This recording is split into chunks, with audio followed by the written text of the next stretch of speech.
From Dodge City and in the territory on west, there's just one way to handle the killers and the spoilers, and that's with the U.S. Marshal and the smell of Gunsmoke.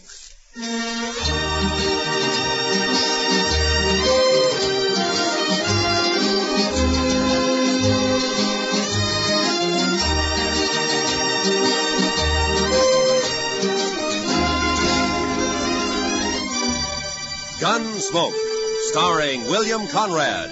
The story of the violence that moved west with young America. The story of a man who moved with it. Matt Dillon, United States Marshal.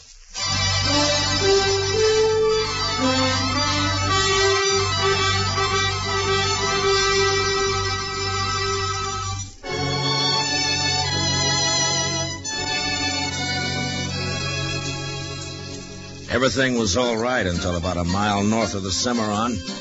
That's when my horse got a hoof caught in a frozen dog hole and broke his leg. So I had to shoot him. It made me feel awful bad. I didn't feel any better thinking about the walk ahead of me. Close to 40 miles to Dodge and carrying my saddle all the way. Guess I'd been on the trail about an hour. Near as I could figure, it was around 3 in the afternoon.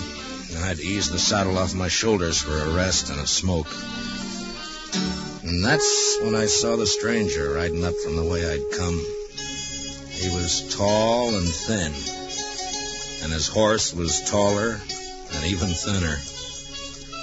Yeah, they made quite a pair.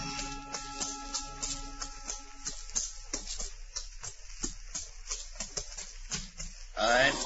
How are you? You lost? No. My horse busted his leg a way back.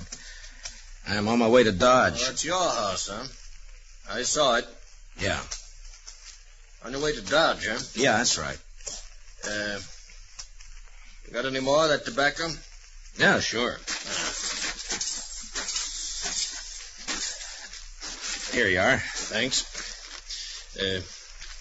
Thanks a lot. That's okay. And a big walk you got ahead, ain't it? Kinda. You're going to be dark soon. You figure making camp? That's the idea. Well, it's too bad. Yeah. Do you need any food? No, thanks. I got enough. Well, I thank you for the tobacco. Sure. Anytime.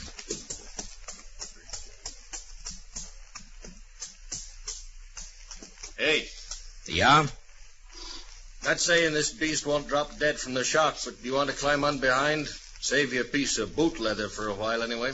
Well, I'd be much obliged if you think that animal of yours can carry us. Well, she won't mind. Should have been dead a long time ago, except she don't know it. She don't mind. Well, okay, thanks. Here, will you hold my saddle till I get up, huh? Yeah, give it here. Yeah. Can you manage the saddle? Yeah, give it. Yeah, I got it. Now, let's go.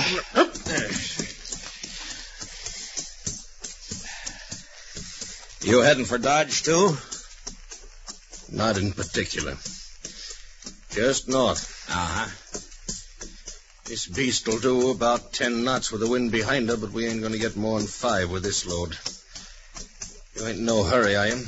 Well, I was kind of hoping to get back tonight. It's Christmas Eve, you know. Oh, yeah, that's right, isn't it? Yeah. That backbone of hers sticking it to you? Oh, no, it's okay. Thanks. Notice that tin doojigger tied to you. You with the law? Yeah, I'm a U.S. Marshal. My name's Matt Dillon. That's so. You've never seen a marshal on foot. Well, it happens sometimes. How is it you're down this way? Isn't it a mite off your course? So you marshal down here as well as Dodge? No, I just took a prisoner across the Cimarron into Oklahoma territory. Turned him over to the Army there. Did, huh?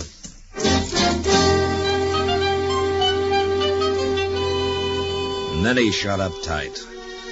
We must have ridden a couple of miles without a word. I got to thinking about Dodge and Chester, and Doc, and Kitty, and the rest of them. You know, there's something pretty special about any place at Christmas time. The backbone on the stranger's nag was just about to split me in two when he talked up. My name is Cowley. Amos Cowley. We better heave to a spell. She's breathing mighty hard. All right, hold up. Yes.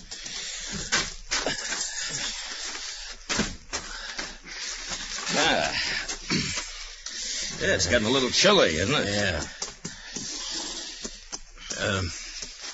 Could I trouble you for another smoke? Oh, sure.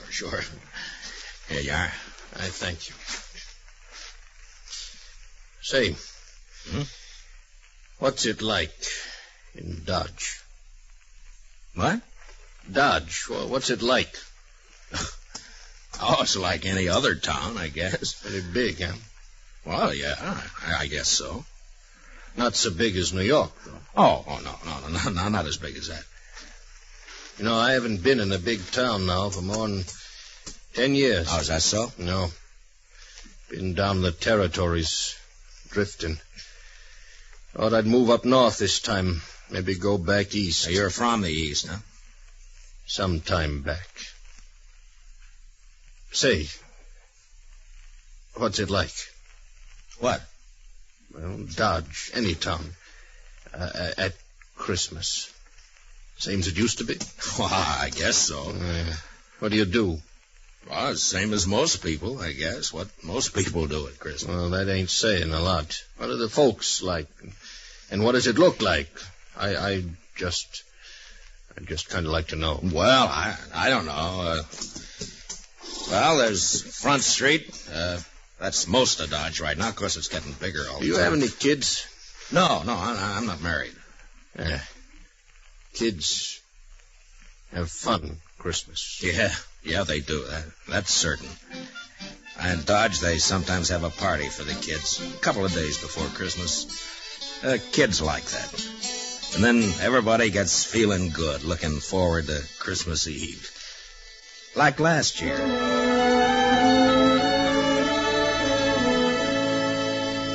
There was snow on the ground, but the sky was clear. You could even see the stars. I was going down the street to the Texas Trail to meet Doc and Chester. Chester, he's my deputy.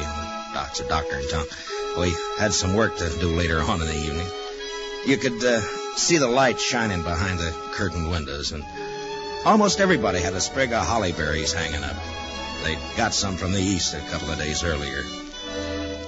I remember running into John Bumby. He's a kind of general handyman in Dodge. Never says much, but he sure had a lot to say that night.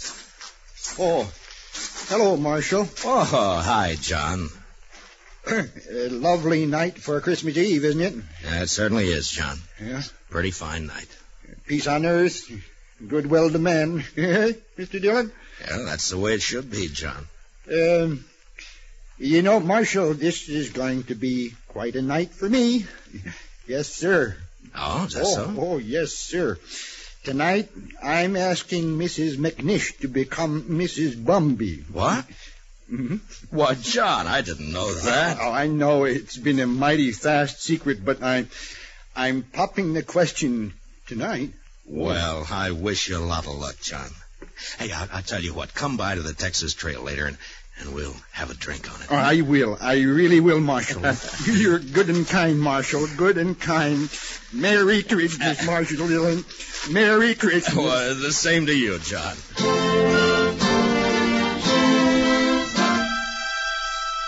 That may sound kind of funny to you, but John Bumby's a good man. A little peculiar sometimes, but good as they come. And they don't make enough like him.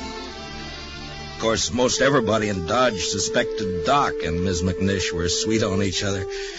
Well, it just goes to show you. I'll tell you about John and Ms. McNish a little later. So I went on down the street. You know, it's a funny thing about those words, Merry Christmas. Men say it to each other, and, well, it makes them feel kind of good. Yeah, I know what you mean. Used to be a seafaring man myself. When you're on the sea and it comes Christmas, things like that can count a lot. Yeah. And we might as well get underway again, huh? Sure. You want to take my saddle? Give it here. Okay. Give it to me. Okay. I guess you'll miss it in Dodge tonight.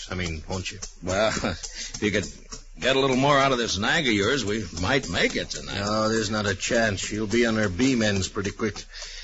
She's been on a long reach since sunup. Oh. Mighty bare country up this way. All right, depends on what you're used to, I suppose. Mighty bare where I've been, too. It's not like the sea. That's always different.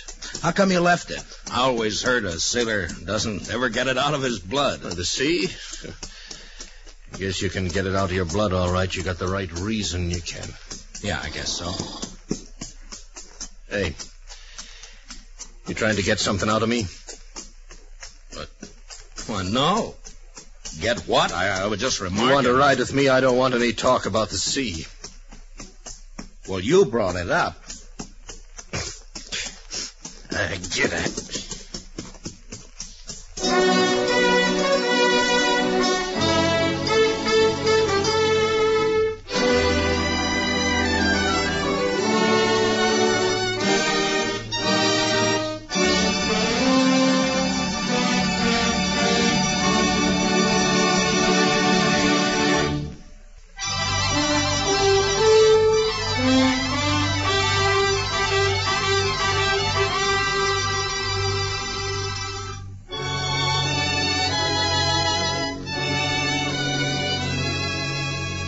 Amos Cowley sulked his way along the trail for the next while.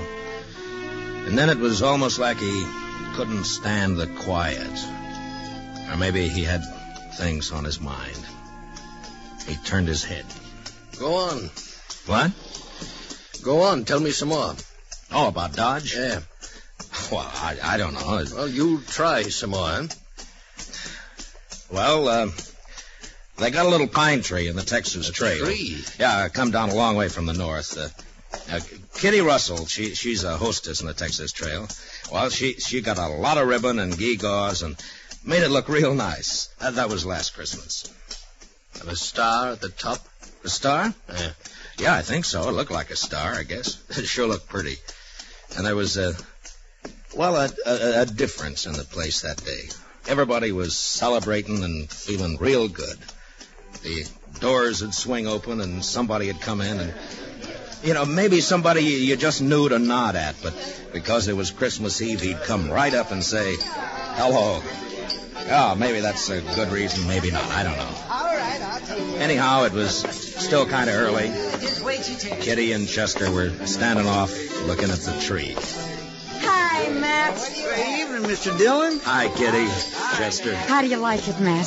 Christmas tree. That's Oh, that's real pretty. Only tree but one in the whole town. Yeah, Kate's got one over the Alfaganza. Oh, well, I'll have to see it later. yours. You're next. Where's Sam? I don't know. Maybe he started celebrating too soon. Oh. Doc's taking over the bar. Yeah, that's right. You want a drink, Kitty? Sure. Oh, right away. I'll get you a drink. You haven't forgotten anything, have you, Mr. Dillon? Forgotten? What, Chester? There. What did I tell you, Miss Kitty? I knew just as sure as my nose that you Oh, forgot. that. No. I hadn't forgotten. Oh, well, I thought as soon as they get Sam sober enough to take care of the customers, we could go on over to Doc's like we planned. Sure, we'll do that, Chester. Here you are, Matt. Thanks, Doc. Oh. Yeah, well, it's still snowing out. No, it's not. Where you going, Kitty? All right. Just want to look outside.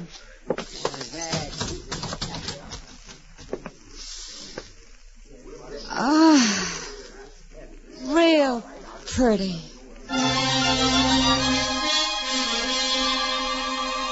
Man thinks of a lot of funny things that don't mean much. Kitty standing at the door, sniffing the cold air, and the warmth inside, and the whiskey in me. It was a good feeling. And then Chester and I decided to take a bottle over to Mr. Hightower. He's the telegraph operator over at the depot. He runs a printing shop on the side. Say, Mr. Dillon? Yeah, Chester. Do you mind if I stop by the church for a minute? No, I don't mind. I just feel kind of right tonight, Mr. Dillon. Figure I ought to thank somebody for it. Sure.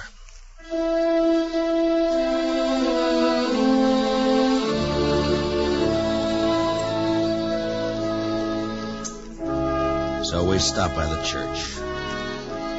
I've never been much of a man for church, I guess, but I went along with Chester. Wasn't anybody else there, just the two of us. Guess we sat for 10 minutes in that place. Chester a little way off with his head bowed. You know, there's a lot of peace in a church. Maybe it's the quiet. Maybe it's the good that people find in there. Whatever it was, it made a man feel glad about pretty much everything. I haven't been in a church since I don't know when. Oh, is that so? I heaved to. Well, she's becalmed again, mister. Okay.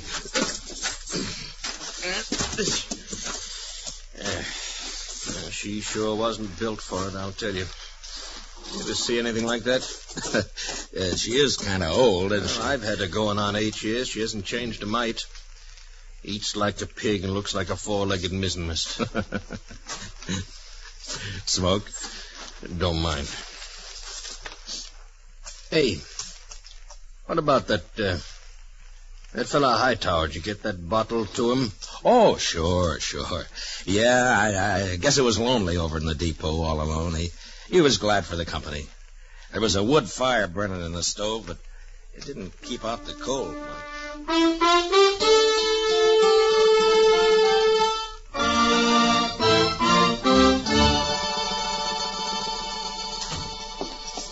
Well, how are you, gents? Merry Christmas. Well, how's it going, Mr. Hightower? Oh, slow, Marshal, slow.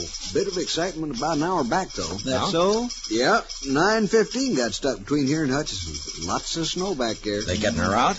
I'm sure they're trying, but I'm sure glad I'm not on it. It's going to be a cold night on that train. Well, it's kind of chilly in here, isn't it, Mr. Hightower? And it warmer, and I'm going to sleep. Well, say, we brought you over a bottle of Irish for company. Jameson's, well, I declare I was just thinking about a tot before you boys come in. Now, that's real friendly. Will you have a drink with me? We sure will. Let's open her up, huh? A couple of glasses up on the shelf there, Chester. Get them down, will you?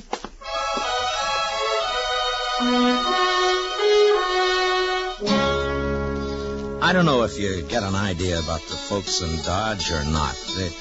They're not any different than any other people, or the town either. I guess maybe it's a pretty small place at that. The depot, the hall, a few stores, a church, Doc's office, a Texas Trail, Alafraganza, my office. Not much, but it's where you live, you know? Sounds all right. I lived in a town once back east. Small. I know what you mean. Well, maybe you'll be going back. Maybe. Say, the kids, they still believe in St. Nick? Oh, sure. I Mighty suppose. few kids down where I've been. Injun kids, they don't believe in St. Nick. No reason they should, I guess. I used to believe in it, you know that? Well, I guess most people did one time or another. Hey, you figure we come maybe 10 miles? Maybe. Yeah, it's getting dark. Yeah. Now, come on. You want to ride the saddle for a bit? Oh, no. That's okay. Well, then, okay. We rode on, and I thought about last year, about Kitty, Doc, and Chester and me going over to Doc's place after Doc got tired at Tendon Bar at the Texas Trail. It was about 1:45, and we stood around and sang Christmas carols. And I remember how it sounded that night, how it looked. The glow in the stove in the middle of the room, and the frosty windows. On a cold Yeah, it was Christmas Eve, all right. Was so deep. Noel, Noel, Noel, Noel. Born is the King of Israel. Say, that was fine. That was just fine. Yes, it was. Oh, gee. Say, now, what do you say if we... Listen. Huh? Oh. Merry Christmas. Merry Christmas. Merry Christmas. Merry Christmas. You know, I feel sentimental. That's exactly what I feel. I feel sentimental. I know what you mean, Doc. I surely know. Okay, Doc. Bring him out.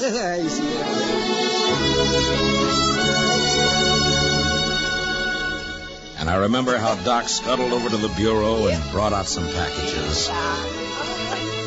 The presents weren't much, but it didn't matter what they were. And when we'd finished opening them, it was Chester who said what we were all thinking.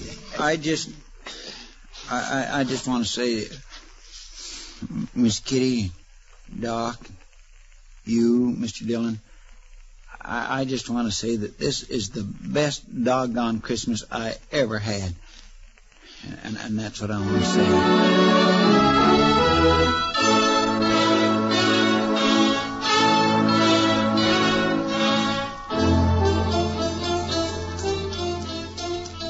Say, you was going to tell me about that fellow John was courting that woman. What was her name? Oh, yeah, Miss McNish. That's right. Well, she said yes, and you've never seen two happier people in your whole life. Yeah, she's Miss McNish Bumpy now. Oh, that's good. You know, you might settle for a bit in Dodge, or you could get work there. Sure would be fine if you could get back tonight, wouldn't it? Well, it can't be helped. I'd be a lot further away and a sight more tired if you hadn't come along. Yeah. Now, listen. How far do you figure before there's a place you might pick up a horse? Oh, I don't know, 15 miles or so, maybe. No, we're not going to make any 15 miles in this nag tonight, that's for sure. Oh, that's all right. Now, I tell you what. You go on alone, you see. Oh, no, forget it. Now, you go on alone. She'd hold out with one man on her.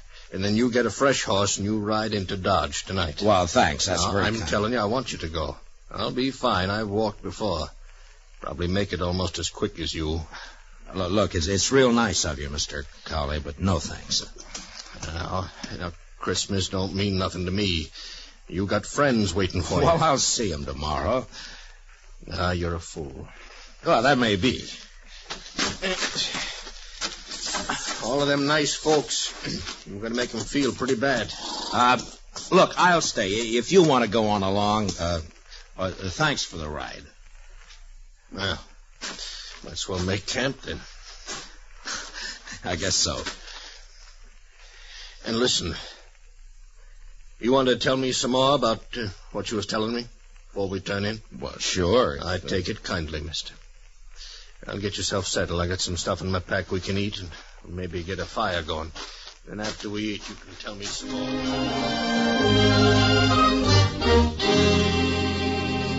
We made a fire and then shared what we had for supper.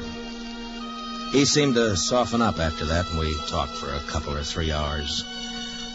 It was like he was starved for news of people, everyday things, and just plain company. And that's how we spent Christmas Eve together out on the plain.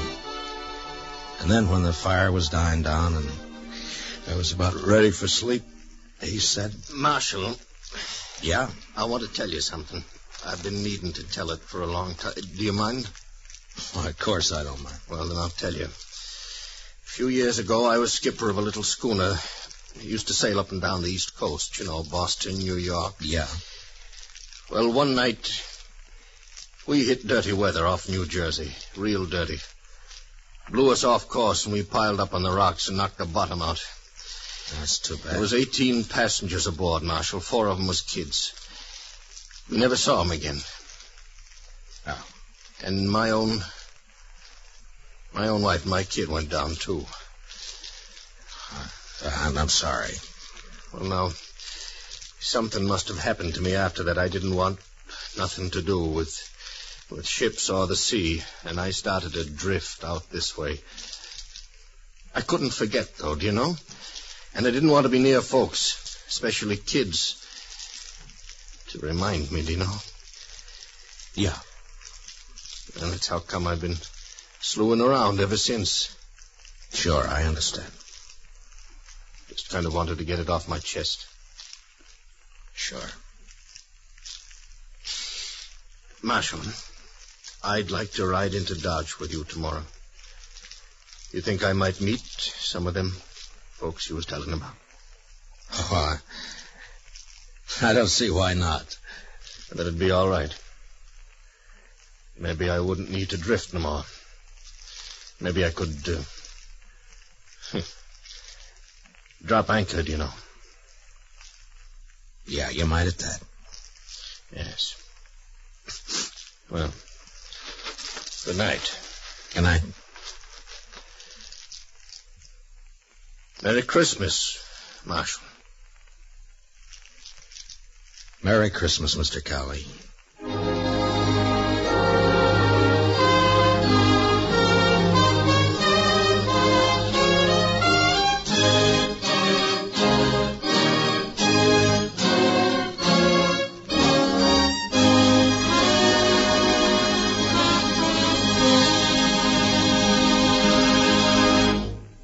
Gunsmoke, under the direction of Norman Macdonnell, stars William Conrad as Matt Dillon, U.S. Marshal.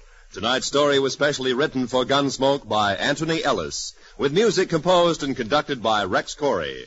Featured in the cast were Lawrence Dobkin, with Harry Bartell and John Dehner. Parley Baer as Chester, Howard McNear as Doc, and Georgia Ellis is Kitty. Gunsmoke is heard by our troops overseas through the worldwide facilities of the Armed Forces Radio Service. Join us again next week as Matt Dillon, U.S. Marshal, fights to bring law and order out of the wild violence of the West in Gunsmoke.